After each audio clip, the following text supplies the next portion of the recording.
I've got something a little bit different for you guys today. This is an example from classical invariant theory. So I've been working on this problem with my summer research students where we're looking at all of the permutation orbifolds of rank 4 Heisenberg vertex algebras. So I'm not going to go into that with any more detail, but we happened upon this nice classical example, which I thought was maybe simple enough to make a video. And truth be told, I would love to make more videos at this level, and maybe I'll try to do one a week or so, just depending on interest. So maybe make sure to give this a thumbs up and also a comment if you're psyched about this kind of stuff. Okay, so before we get into it, I want to review some stuff. And that has to do with like infinite dimensional vector spaces or infinite dimensional algebras, which sounds really scary, but it turns out that a lot of familiar algebraic structures are infinite dimensional, like polynomials with coefficients in the complex numbers. There's nothing fancy about complex numbers here, but that's just like generally what we use as the field. You could just put any field there. It's nice if it's algebraically closed, but that doesn't really matter for our purposes. Okay, so this vector space or algebra is infinite dimensional. Recall that it's spanned by, or it has a basis of 1x, x squared, x cubed, x to the fourth, ... So that is not it as a space, but that's its basis.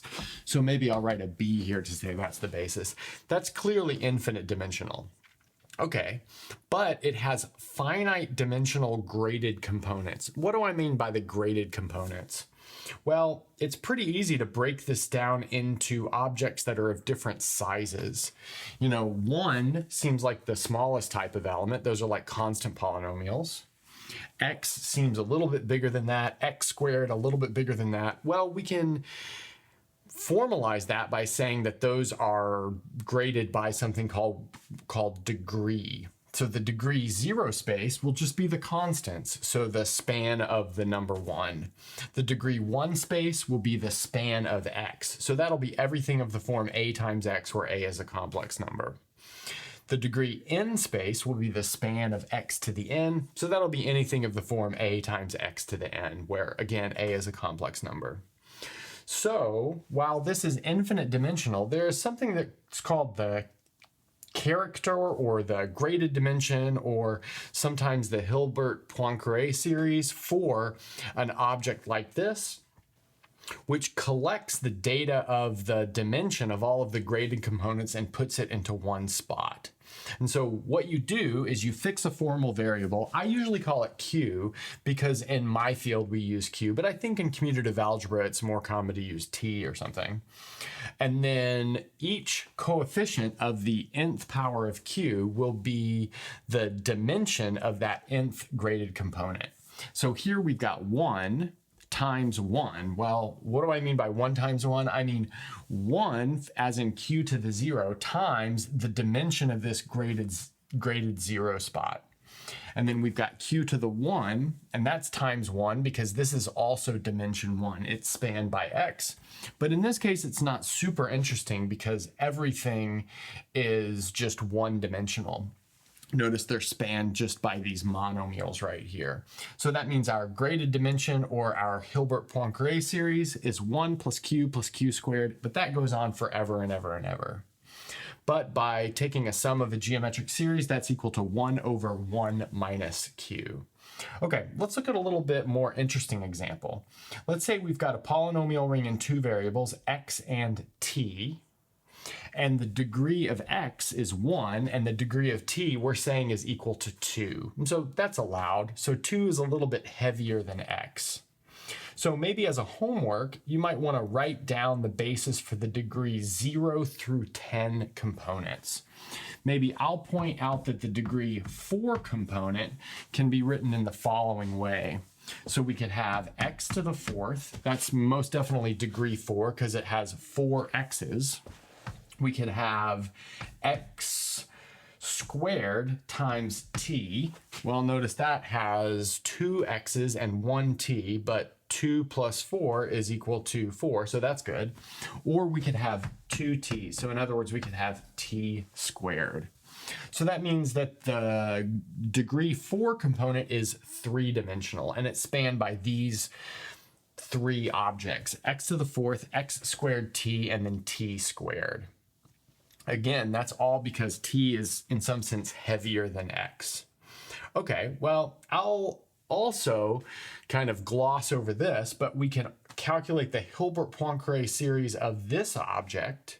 And after adding everything together, we'll get that it's 1 over 1 minus q times 1 minus q squared. So that has something to do with partitions.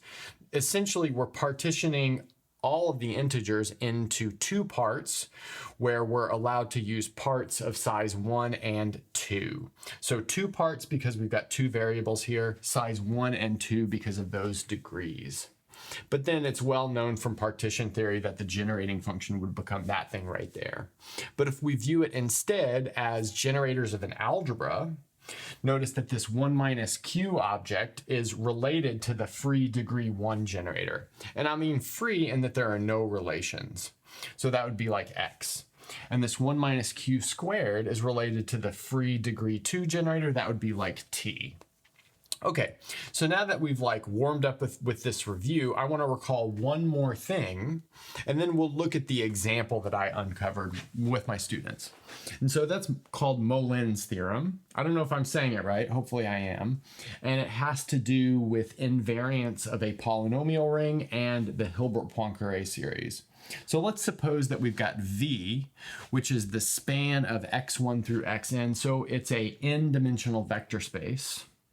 And then we've got a representation of a group on that vector space. And so that's going to be a homomorphism phi from G to the endomorphisms of V. But since this is n-dimensional, this really just looks like n by n matrices. So I'll put that this end V is isomorphic to invertible n by n matrices. So that's going to be GLN. And then we'll take complex representations. So it'll be GLNC. Okay, but that really means that we can take any group element and associate it with an n by n matrix. But if we've got it in terms of an n by n matrix, we can start talking about things like characteristic polynomials and eigenvalues and stuff like that. Okay, so the result of this theorem says that the Hilbert-Poincare series of the fixed point algebra or the invariant subalgebra of this polynomial ring with the action of G is equal to the following object. So we've got 1 over the size of G times the sum over all of the group elements of 1 over this thing right here, which looks kind of scary, but if you look at it more carefully, that's just the characteristic polynomial of the group element phi of G. Well, mapped into n by n matrices. That's what this determinant thing does. Again, that looks like it might be hard to calculate, but a lot of times it's pretty easy, keeping in mind that the characteristic polynomial is just the product of something to do with the eigenvalues, and that's what we'll use. Okay, so the 2 examples I want to look at are symmetric polynomials where we're looking at the 2 copies of the Klein 4 group, in other words, Z2 cross Z2 inside of S4. So there are 2 different copies, and what I mean by different is they are not conjugate to each other, of Z2 cross Z2 inside of Z4. One is generated by the transposition 1, 2 and the transposition 3, 4. So that one's not quite as interesting, but we'll look at it. And the other one is generated by this product of transpositions 1, 2, 3, 4, and this other one 1, 3, 2, 4. So this lives inside of A4, so it's alternating. These are even objects. And also this one is normal in the group for what it's worth. Okay, so let's maybe get rid of this, and then we'll look at this first example. So we're going to first look at this non-normal copy of Klein 4 group inside of S4. And it will act on this ring of polynomials in 4 variables as follows. So I've called those variables x1, x2, x3, x4. So sigma, which is the transposition 1, 2, takes x1 to x2 and x2 back to x1. And then mu, which I've labeled and 3, 4, which I've labeled as mu, takes x3 to x4 and x4 back to x3. So it's pretty easy to write down the invariance of this ring under this group without doing any tricks, but I'm going to do a diagonalization trick. So let's start by writing y1 as x1 plus x2, and then we'll write y2 as x1 minus x2, and then we'll write y3 as x3 plus x4, and then we'll write y4 as x3 minus x4. This is actually extremely helpful because now under the action of sigma, this takes y1 to y1, and it takes y2 to minus y2. Okay, and then under mu, this takes y3 to y3, and it takes y4 to minus y4. And so obviously, y1 and y3 are already fixed under this action, but y2 and y4 are negated. But if they're negated, well, we could just look at even polynomials in y2, and then even polynomials in y4, and they will be fixed.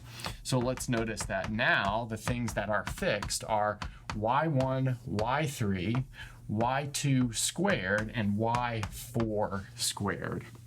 Because this one will go to minus 1 squared times y2, and the same thing for y4. And you might say, well, what about the product of y2 with y4? Well, that will not be fixed under all of the group elements because sigma and mu can work separately. So if we were talking about the product of 1, 2, and 3, 4 generating a copy of z2, then yes, you would get that other quadratic, which was y2 times y4, but that's not the situation that we have here. Okay, so this makes it look like we have the following description of our invariant subalgebra. So it would be maybe C, x1, x2, x3, x4, G seems like it looks like this. So C, y1, y3, y2 squared, y4 squared. Where, by writing it like this, I mean that it's polynomials in y1, y3, y2 squared, and y4 squared with no relations. In other words, these are all free generators. So there should be a free generator of degree 1, another one of degree 1, and then 2 free generators of degree 2. Now we could write that back in terms of the original x's if we wanted to, but I don't think that's really necessary. Okay, so now let's look at the Molin series in order to see if we indeed do get 2 generators of weight 1 and 2 generators of weight 2. So I'll just write H for this Molin series so that I don't use up all of this room. But what we'll have is the 1 over the size of the group, and then we have to do 1 over the characteristic polynomial for all of the group elements. So let's do that. So 1 over, well, the characteristic polynomial of the identity element is 1 minus q quantity fourth. And then notice that 1, 2, in other words, sigma, fixes y1, y3, and y4. I've got negative y4 here, but under sigma, y4 is fixed. And then it negates y2. So that means sigma has 3 eigenvalues of 1 and 1 of negative 1. And mu has the same kind of thing. It's just flipped which ones are being switched. So that means those kind of give us the same type of information. So we'll have 2 over 1 minus q cubed times 1 plus q. So like I said, this 1 minus q cubed is because each of these sigma and mu fix 3 of these variables and negate the other variable. Then finally, we need the product of sigma and mu. And that guy will fix y1 and y3, and it'll negate y2 and y4. So that'll give us 1 minus q squared times 1 plus q squared, like that. So that's our Hilbert-Poincare series. So let's maybe bring this guess to the top and this Hilbert series to the top and see if, after simplification, these two agree with each other. So on the last board, we determined that it seemed like the invariant polynomial ring under that group G, which was this copy of Z2 cross Z2 inside of the S4, looked like a polynomial ring with a degree 1 generator, a degree 1 generator, and 2 degree 2 generators. But via Molin's theorem, we can easily calculate the Hilbert-Poincare series to check to see if that makes sense. And we explained the details about how we got here for this Hilbert-Poincare series, and now we're ready to simplify this. And we can do that by finding a common denominator for all of these individual terms. So here, we'll multiply by 1 plus q quantity squared. So that means we'll put a 1 plus q quantity squared in the numerator. I guess keeping in mind that looking at all of these denominators, it's pretty clear that our common denominator will be 1 minus q to the fourth times 1 plus q squared. Okay, so that means that here I need to multiply by a 1 minus q and a 1 plus q. So that means in the end, I'll multiply the numerator by 1 minus q squared, just using the difference of squares rule there. And then over here, I'm missing a 1 minus q squared. So that means I'll hit the numerator with a 1 minus q quantity squared, like that. Okay, so let's see what that gives us. We'll have 1/4, and then I'll put all of this in the denominator, 1 minus q to the fourth times 1 plus q squared. Okay, now multiplying this out, we have 1 plus 2q plus q squared. Multiplying this out, we'll have plus 2 minus 2q squared.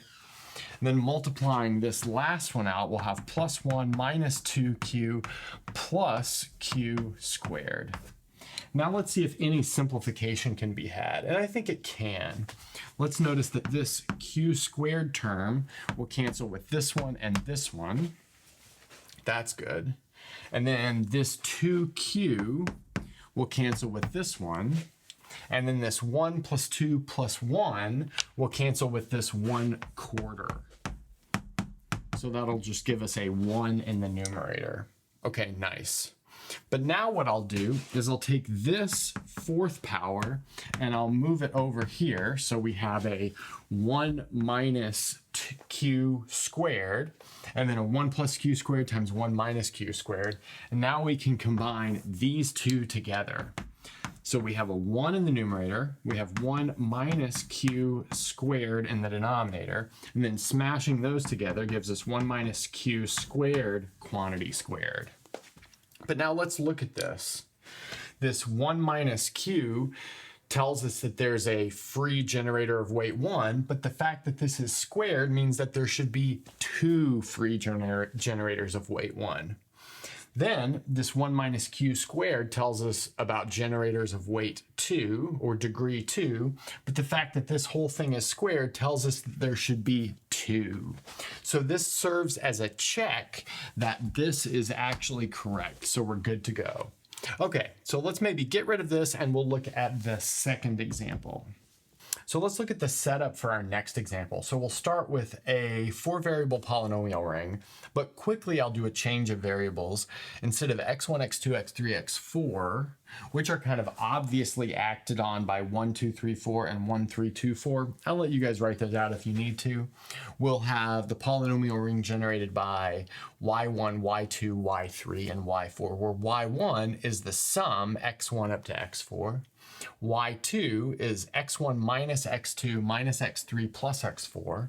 y3 is x1 plus x2 minus x3 minus x4. And then finally, y4 is x1 minus x2 plus x3 minus x4. So you can check that those are linearly independent, and so we'll get the same sort of polynomial ring. Now I want to notice that this thing is always fixed. So that's going to be fixed for all elements of the group, kind of obviously. Now let's see what happens to these other guys when we hit them with these two group elements. So now let's see the action of our group generators on these monomials. So if we hit y2 with sigma, notice x1 and x2 and x3 and x4 are switched. So that kind of obviously takes this thing to minus y2. Then what happens if we hit it with mu? So x1 and x3 and x2 and x4 are switched, so this also goes to minus y2. That might seem a little problematic, but notice we've got a fourth group element, which is the product of these two. So sigma mu, under that action, y2 is going to be fixed. Okay, so let's see what we've got for this fourth one. I'll leave this one as homework, but sometimes it goes to positive itself and sometimes it goes to negative itself. So it does get negated sometimes. Okay, so y4, under sigma, it's sent to negative itself. So here we'll write that as minus y4, but under mu, it is fixed. Okay. So now let's look at what this tells us. That tells us that we have the following four fixed monomials. We have y1 is fixed, so that's like degree 1. We have y2 squared is fixed, y3 squared is fixed, and y4 squared is fixed. So this really opens us up to the following question. Does that mean our invariant ring, so I'll write that as C x1 up to x4, fixed under the action of G, where that's this thing over here, does that mean that that is the polynomial ring in these four new variables? One that's weight 1 and 3 that are weight 2. So I'll write that as y1, y2 squared, y3 squared, and y4 squared. Well, let's answer that question by looking at the Hilbert-Poincare series. So again, we need to play the same game that we did before. So this is going to be 1 over the size of the group, and then we'll have to sum over 1, and then we'll have to sum over the group elements of 1 over the characteristic polynomial of that group element. So the characteristic polynomial of the identity is 1 over q to the 4, kind of for obvious reasons. And then next we'll see that the remaining 3 group elements, sigma, mu, and sigma mu, fix one of the variables and negate the other 2 variables. And so you can see that from our calculations that we've done here, as well as some details to fill in.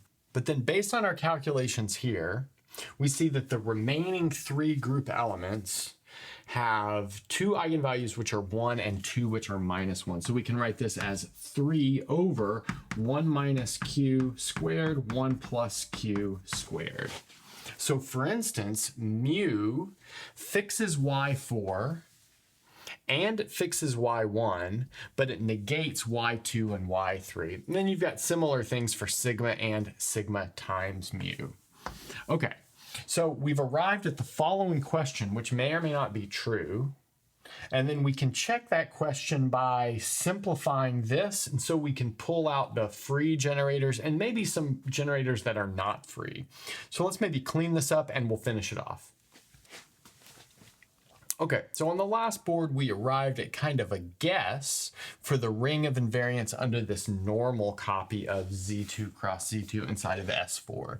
And that was that this normal ring of invariants is generated by Y1, Y2 squared, Y3 squared, and Y4 squared, where we had a change of variables between X and Y on the last board. And this writing of it really says that this should be a free generation. Now we're going to use the Hilbert-Poincare series to check if we're right, and then come up with a fix if we are not. So we wrote the Hilbert-Poincare series from Molin's theorem on the last board, and we got it was this. Now we want to combine these two rational functions. So notice a common denominator will be 1 minus q to the 4th times 1 plus q squared. So let's put that in the numerator, 1 plus q squared. That means we need to put that in the denominator. And then what's missing here Well, noticing that 1 minus q squared squared is 1 plus q squared times 1 minus q squared. Well, we need to multiply the numerator and the denominator by 1 minus q quantity squared. So let's do that. Great.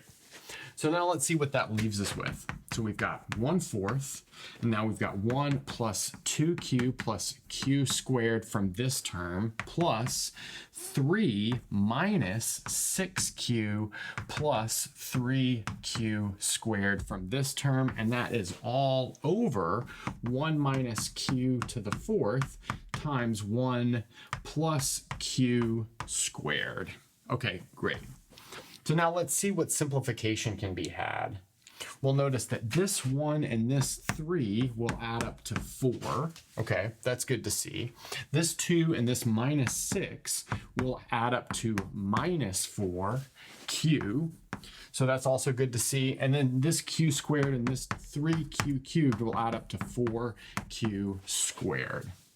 But now notice those 4s will cancel this 4, leaving us with the following rational function: 1 minus q plus q squared over 1 minus q to the 4th, 1 plus q squared. But this kind of object's a little bit hard to deal with, so we'll try to simplify it. And we can simplify it by multiplying by q plus 1 in the numerator and the denominator. So I'll let you guys check all of the details, but that gives us 1 plus q cubed over 1 minus q times 1 minus q squared quantity cubed when all is said and done. So what does that hint towards? So we've got a free generator of weight 1 from this thing. That would be like this right here. Then we've got a free generator of weight 2, but we have 3 of them. That would correspond to these 3 guys. But then we've got another generator of weight 3, but we only require 1 copy of that ever. But where does that come from? Well, playing around with it a little bit, maybe with orbit sums and stuff, you can see that y2, y3, y4, that product is also fixed. So that means that this is in fact this algebra, and then the direct sum of y1, y2, y3, y4 times this same algebra. So let's just reiterate why that happens. So we've got 1 over all of this stuff would be this copy, and then q cubed over all of this stuff would be this copy. So that fully describes this other copy of Z2 cross Z2 inside of S4. And that's a good place to stop.